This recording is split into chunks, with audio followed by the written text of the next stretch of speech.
Hello friends, welcome to my YouTube channel.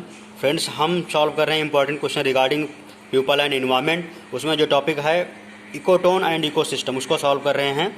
ठीक है, आप वीडियो पॉज करके इसको नोट डाउन कर लेना है। काफ़ी इंपॉर्टेंट क्वेश्चन है ये, डिफरेंट काफ़ी एग्जाम्स में पूछे गए क्वेश्चन हैं और नेक्स्ट आपके एग्जाम्स में आने की प्रोबेबिलिटी ज़्यादा है। ओके, तो आपका क्वेश्चन है, निम्नलिखित कथनों पर विचार कीजिए।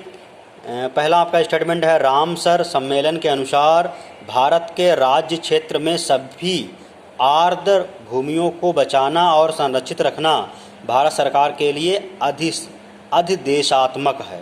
ओके, ऑप्शन नंबर बी दूसरा दे रखा है स्टेटमेंट, आर्द्र भूमि संरक्षण और प्रबंधन नियम 2010 में भारत सरकार ने रामसर सम्मेलन की संस्तुतियों के आधार पर बनाए थे। ऑप्शन नंबर थर्ड स्टेटमेंट दे रखा है, आर्द्र भूमि संरक्षण और प्रबंधन नियम 2010 आर्द्र भूमियों के अपवाह क्षेत्र या जलग्रहण क्षेत्रों को भी सम्मिलित करते हैं, जैसा कि प्राधिकार द्वारा निर्धारित किया गया है। ओके, उपर्युक्त में से कौन से कथन सही हैं? तो आपका कथन दे रखा है केवल 1 और 2, बी ऑप्शन दे रखा केवल सेकेंड और थर्ड, सी ऑप्शन दे रखा केवल थर्ड, और फोर्थ ऑप्शन आपका दे रखा है डी 1, 2 एंड थर्ड। ठीक है, तो इसमें जो आपका एग्जैक्ट करेक्ट आंसर है वो है सेकेंड और थर्ड, यानी ऑप्शन बी आपका सही है। ठीक है, तो इसका मतलब आपका स्टेटमेंट सही कौन सा है? आर्द्र भूमि संरक्षण और प्रबंधन नियम 2010 में भारत सरकार ने रामसर सम्मेलन की संस्तुतियों के आधार पर बनाए थे, और ये भी स्टेटमेंट सही है। आर्द्र भूमि संरक्षण और प्रबंधन नियम 2010 आर्द्र भूमियों के अपवाह क्षेत्र या जलग्रहण क्षेत्रों को भी सम्मिलित करते हैं, जैसा कि प्राधिकार द्वारा निर्धारित किया गया है। तो ऑप्शन आपका सेकेंड बी करेक्ट है, जिसमें कि स्टेटमेंट सेकेंड और थर्ड करेक्ट हैं। ठीक है, नेक्स्ट आपका इसमें क्वेश्चन है, निम्नलिखित कथनों पर विचार कीजिए। तो ये क्वेश्चन देखिए सभी यूपीएससी में पूछे गए हैं, स्टेटमेंट वाइज क्वेश्चन काफ़ी आपके इंपॉर्टेंट हैं। इसमें क्वेश्चन आपका है, निम्नलिखित कथनों पर विचार कीजिए। पहला स्टेटमेंट दे रखा है, विश्व की सर्वाधिक प्रवाल भित्तियाँ उष्ण कटिबंधीय सागर जलों में मिलती हैं। दूसरा स्टेटमेंट दे रखा है, विश्व की 1/3 से अधिक प्रवाल भित्तियाँ ऑस्ट्रेलिया, इंडोनेशिया और फिलीपींस के राज्य क्षेत्रों में स्थित हैं। थर्ड ऑप्शन दे रखा स्टेटमेंट है, उष्ण कटिबंधीय वर्षा वनों की अपेक्षा प्रवाल भित्तियाँ कहीं अधिक संख्या में जंतु संघों का परपोषण करती हैं। तो इससे आपके ऑप्शन बने हुए हैं, उपरोक्त में से कौन से कथन सही हैं? तो ए ऑप्शन दे रखा केवल फर्स्ट और सेकंड, बी ऑप्शन दे रखा केवल थर्ड, सी ऑप्शन दे रखा केवल 1 और थर्ड, डी ऑप्शन दे रखा 1, 2, 3। तो डी आपका सही है। ये क्वेश्चन IAS 2018 में पूछा गया है, तो इसमें आपका ऑप्शन नंबर डी सही है, जिसमें कि स्टेटमेंट 1, 2, थर्ड तीनों करेक्ट हैं। ठीक है, तो ये काफ़ी इंपॉर्टेंट क्वेश्चन है। इस पर 3 SSC के क्वेश्चन बन सकते हैं अलग अलग स्टेटमेंट पे। तो इस प्रकार के क्वेश्चंस को आप वीडियो पॉज करके नोट डाउन कर लेना, काफ़ी इंपॉर्टेंट क्वेश्चन है, नेक्स्ट आपके एग्जाम्स में आ सकते हैं। ठीक है, नेक्स्ट आपका क्वेश्चन है, मरुस्थलीकरण को रोकने के लिए संयुक्त राष्ट्र अभिसमय United Nations convention to combat desertification का के क्या महत्व हैं? ठीक है, तो पहला स्टेटमेंट दे रखा है, इसका उद्देश्य नव प्रवर्तनाकारी राष्ट्रीय कार्यक्रमों एवं समर्थकों अंतर्राष्ट्रीय भागीदारियों के माध्यम से प्रभावकारी कार्रवाई को प्रोत्साहित करना है। दूसरा स्टेटमेंट दे रखा है, यह विशिष्ट रूप से दक्षिणी एशिया एवं उत्तरी अफ्रीका के क्षेत्रों पर केंद्रित होता है, तथा इसका सचिवालय इन क्षेत्रों को वित्तीय संसाधनों के बड़े हिस्से का नियंत्रण सुलभ कराता है। थर्ड ऑप्शन दे रखा है स्टेटमेंट, यह मरुस्थलीकरण को रोकने में स्थानीय लोगों की भागीदारी को प्रोत्साहित करने हेतु ऊर्ध्वगामी उपागम बॉटम अप अप्रोच के लिए प्रतिबद्ध है। नीचे दिए गए कूटों का प्रयोग कर सही ऑप्शन चुनिए। तो इसमें ऑप्शन ए दे रखा केवल 1, ऑप्शन बी दे रखा केवल 2 और 3, ऑप्शन सी दे रखा केवल 1 और 3, ऑप्शन डी दे रखा है 1, 2, 3। तो इसमें सी ऑप्शन करेक्ट है, 1 और थर्ड स्टेटमेंट करेक्ट हैं। सेकेंड स्टेटमेंट इसका गलत है, मीन्स यह विशेष रूप से दक्षिणी एशिया एवं उत्तरी अफ्रीका के क्षेत्रों पर केंद्रित है। तो ये बात आपकी गलत है। ठीक है, पहला और थर्ड स्टेटमेंट करेक्ट है। ठीक है फ्रेंड्स,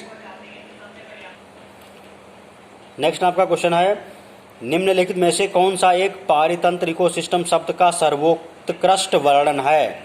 ऑप्शन ए दे रखा है, एक दूसरे से अन्योन्य क्रिया करने वाले जीवों का एक समुदाय। बी ऑप्शन दे रखा है, पृथ्वी का वह भाग जो संजीव जीवों यानी लिविंग ऑर्गेनिज्म द्वारा आवासित है। सी ऑप्शन दे रखा है, जीवों का समुदाय और साथ ही वह पर्यावरण जिसमें वे रहते हैं।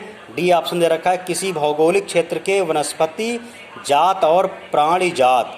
तो आपका ऑप्शन डी करेक्ट है, किसी भौगोलिक क्षेत्र के वनस्पति जात और प्राणी जात, ये करेक्ट ऑप्शन है, इकोसिस्टम को डिनोट करता है। ठीक है फ्रेंड्स।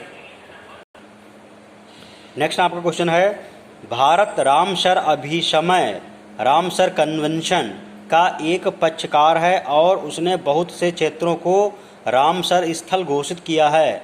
निम्नलिखित में से कौन सा कथन इस अभिसमय के संदर्भ में सर्वोत्तम रूप से बताया है कि इन स्थलों का अनुसंरक्षण कैसे किया जाना चाहिए? तो स्टेटमेंट आपका ए दे रखा है, इन सभी स्थलों को मनुष्य के लिए पूर्णतया अगम्य बना दिया जाए ताकि उनका शोषण न किया जा सके। स्टेटमेंट बी दे रखा है, ऑप्शन बी दे रखा है, इन सभी स्थलों का पारिस्थितिकी तंत्र उपागम से संरक्षण किया जाए और इनमें केवल पर्यावरण और मनोरंजन की अनुमति दी जाए।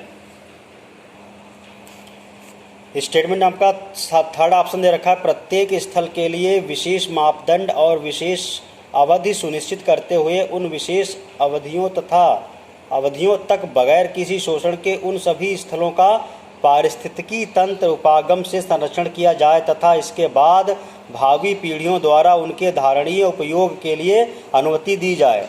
ठीक है। और आपका ऑप्शन डी दे रखा है, इन सभी स्थलों का पारिस्थितिकी तंत्र उपागम से संरक्षण किया जाए और साथ साथ उनके धारणीय उपयोग की अनुमति दी जाए।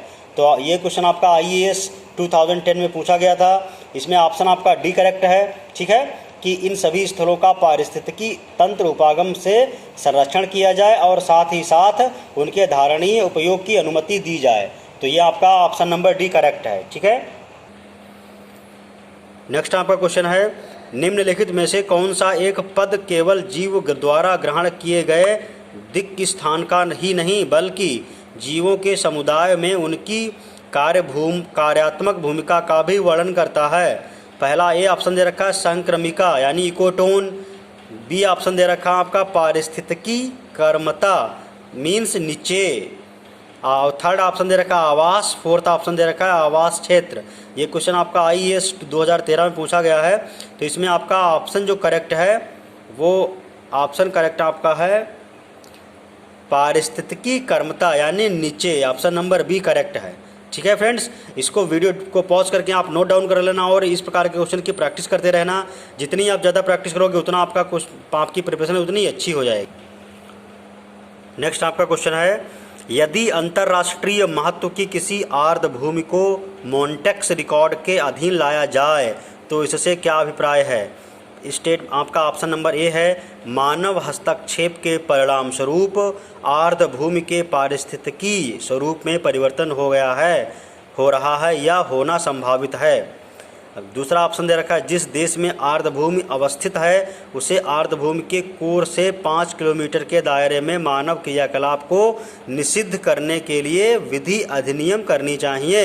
सी ऑप्शन है, स्टेटमेंट आपका सी ऑप्शन है, आर्द्रभूमि का बचा रहना इसके आसपास रहने वाले कतिपय समुदायों की सांस्कृतिक प्रथाओं एवं परंपराओं पर निर्भर है और इसलिए उसके अंदर की सांस्कृतिक विविधता को नष्ट नहीं किया जाना चाहिए। तो ऑप्शन आपका करेक्ट है ए। ठीक है, ऑप्शन ए करेक्ट है, यानी आपका जो ये मॉन्टेक्स रिकॉर्ड के अधीन लाया जाए तो क्या फ़र्क पड़ेगा? तो मानव हस्तक्षेप के परिणाम स्वरूप आर्द्रभूमि के पारिस्थितिकी स्वरूप में परिवर्तन हो गया है, हो रहा है या होना संभावित है। ठीक है, ऑप्शन नंबर ए करेक्ट है। क्लियर? तो आप देख सकते हैं क्वेश्चन काफ़ी इंपॉर्टेंट है। और डी ऑप्शन आपका इसका दे रखा था, डी ऑप्शन दे रखा था इसका, इसे विश्व विरासत स्थल की स्थिति प्रदान की गई। IAS 2014 में पूछा गया क्वेश्चन है। तो इसका जो आपका ऑप्शन करेक्ट है वो सही है ए, जो मैंने बता दिया आपको। मानव हस्तक्षेप के परिणाम स्वरूप आर्द्र भूमि के पारिस्थितिकीय स्वरूप में परिवर्तन हो रहा है या होना संभावित है। ठीक है, तो ये ऑप्शन करेक्ट है। क्लियर। नेक्स्ट आपका क्वेश्चन है, एक मनुष्य के जीवन को पूर्ण रूप से धारणीय करने की आवश्यक न्यूनतम भूमि को क्या कहते हैं। ठीक है, तो ये आपका क्वेश्चन नंबर 23 है। ठीक है, तो ये काफ़ी इंपॉर्टेंट क्वेश्चन है। इस प्रकार के क्वेश्चन पूछे जाते हैं, इनको आप वीडियो पॉज करके नोट डाउन जरूर कर लेना।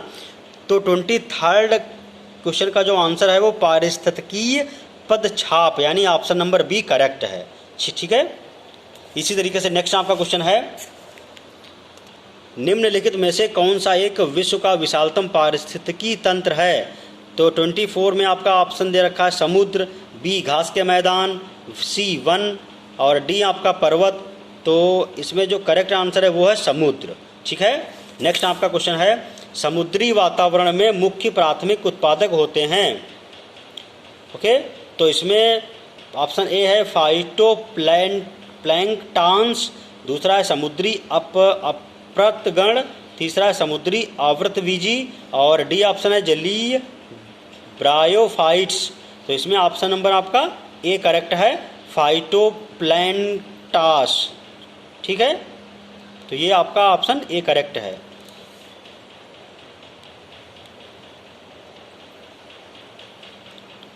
क्लियर।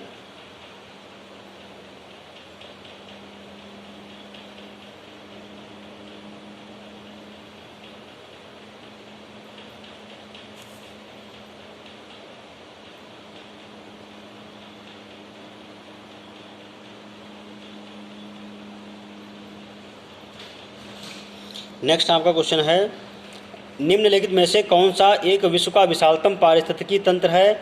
तो इसमें आपका जो करेक्ट आंसर है वो मैंने बताया था समुद्र है, हो गया।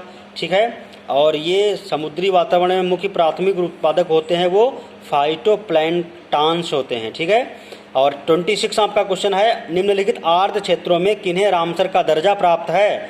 तो ये पहला स्टेटमेंट है चिल्का झील, दूसरा है लोकटक झील, तीसरा है केवलादेव राष्ट्रीय उद्यान और चौथा है आपका वुलर झील।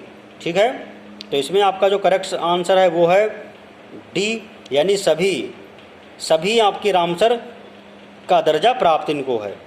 ठीक है, नेक्स्ट क्वेश्चन है, निम्नलिखित में से कौन सा कृत्रिम पारिस्थितिकी तंत्र है।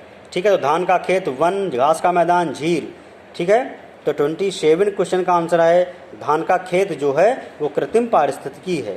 ठीक है, नेक्स्ट है रामसर अभिसमय कन्वेंशन भारत जिसका एक हस्ताक्षर करता है किसके संरक्षण और विवेकपूर्ण उपयोग से संबंधित है।